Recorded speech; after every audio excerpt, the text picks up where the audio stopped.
Hello everybody, my name is Elena and today I will tell you how to overcome the challenges that the TOPIK exam poses for students of the Korean language. Are you preparing to take the TOPIK exam sometime this year? If so, you might be feeling a bit overwhelmed. The TOPIK, or Test of Proficiency in Korean, is a challenging exam that tests your knowledge on the Korean language. It is not uncommon for people to struggle with the exam, especially if they are not fully prepared. One of the biggest difficulties of TOPIK is that it covers different topics. The exam tests your listening, reading, and writing skills, so you have to have a good understanding of all of these areas. Though you might be happy to hear that there is no speaking section. Additionally, the test includes grammar, comprehension, and vocabulary questions, so you have to have a strong foundation in those aspects as well. So, what can you do to prepare for the TOPIK exam and overcome these challenges? Here are my tips that you can start implementing today so that you will be better prepared for test day. Create a study plan. From my personal experience of having challenged the TOPIK 6 or 7 times, I can tell you that having an organized study plan is essential for your success.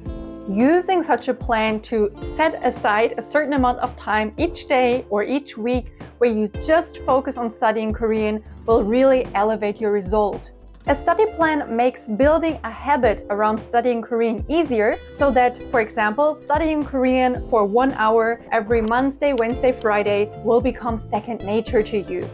Making studying an automatic habit will really be helpful for you, especially in those times where your motivation is not as strong.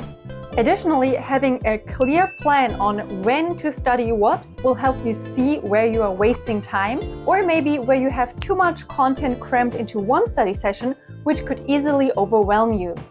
I really like to make my study plans as detailed as possible. So, for example, I would write on Monday, study pages 50 to 65 in this grammar book. On Wednesday, make example sentences with these 30 new words. But it's really up to you how you design your own study plan. One thing is for sure though, creating clearly defined and realistic goals for each study session will benefit you the most. Get some friends involved. Do you remember the old saying, a problem shared is a problem halved? Well, this applies to TOPIK studying too. Learning all by yourself can be hard for a couple of reasons. It can be boring, you have nobody to practice with, and nobody to ask if there's a question you don't know the answer to. So, finding some friends to prepare for TOPIK together is a great solution. If your friends are already interested in Korean, perfect! Just convince them to study with you. If that doesn't work, you might still be able to find some study friends in community college where Korean classes are offered, or your local Korean culture center. Usually, people who study there are excited to meet new friends with the same hobbies, and they will be happy to study with you. But depending on where you live, even this might not be an option for you. No need to worry though, as we have the power of the internet to connect us. There are countless Facebook groups, Discord servers, TikTok communities, and so on, where like-minded people can connect with each other. So go and find some people who have the same goal as you and form a team to study together.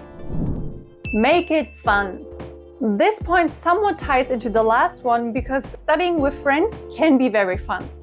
And this also means if you study alone, it's even more important not to forget the fun factor. Although learning Korean is most probably a hobby that you found interesting and chose for yourself, learning a new language is still very challenging. So if you are too hard on yourself or studying becomes too boring, you might lose interest in the language altogether, and that would be such a shame. That's why it's important to make the study process entertaining and engaging for you. For example, instead of working with the same grammar book all the time, try watching a video lesson instead to change things up a bit. Stimulating a different sense is the first step to keeping your motivation alive. You could also take this one step further and, for example, watch one episode of your favorite K-drama. But every 5th word that you don't know, you have to stop the drama, look the word up, and only then are you allowed to keep watching. I personally also love to make my study sessions into some kind of game. For example, I set a timer on how long I should study, and I only win the game if I keep studying and keep concentrating until the timer runs out. Or I prepare a snack I really like, but I'm only allowed to take a bite every 10 vocabulary words that I translate correctly. And nowadays there are even apps to create a fun game-like study experience for you. For example, I have the FunPik app here, which is a great way to make studying more fun and engaging. Of course, you have your main courses for topic reading, in which you can study according to your level, or focus on a certain type of questions. But there are also mini games in which you can test your vocabulary and expression skills, and even get little prizes and in-app currency.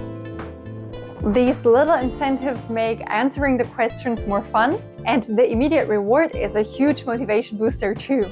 So whenever you feel like you're in a slump, remember to make studying for topic more fun. Get to know the enemy. Okay, maybe enemy is a bit dramatic, but getting to know the topic exam in depth before actually taking it will really pay off in the long run. So it's important to review the exam format and content. Familiarize yourself with the types of questions that you'll be expected to solve in the exam, and also the structure of those questions. For this purpose, I highly recommend study material that was specifically designed for the topic exam. There is a variety of resources out there, like textbooks, practice tests, and online courses that will help you prepare for the topic exam. I already mentioned the FunPik app, which is a prime example of such a specialized study resource. But FunPik not only has an app, but also their own textbooks and video lessons. And those video lessons you can actually find here on this channel. There, the teacher explains every question in detail and really helps you understand which answer is the right one instead of just giving it to you. And that's really the first step to being able to solve the next question yourself. And the textbooks give you the opportunity to create some intense study sessions with mock exams, vocabulary lists, and in-depth clarification on how the test's questions are structured. So using these resources together will prepare you for topic while keeping your studying interesting and diverse at the same time. Those were my tips to help you prepare for topic. If you have some tips on your own, please share them in the comments below, and I wish you all luck for your topic exam. I'll see you in the next video. Until then, annyeong!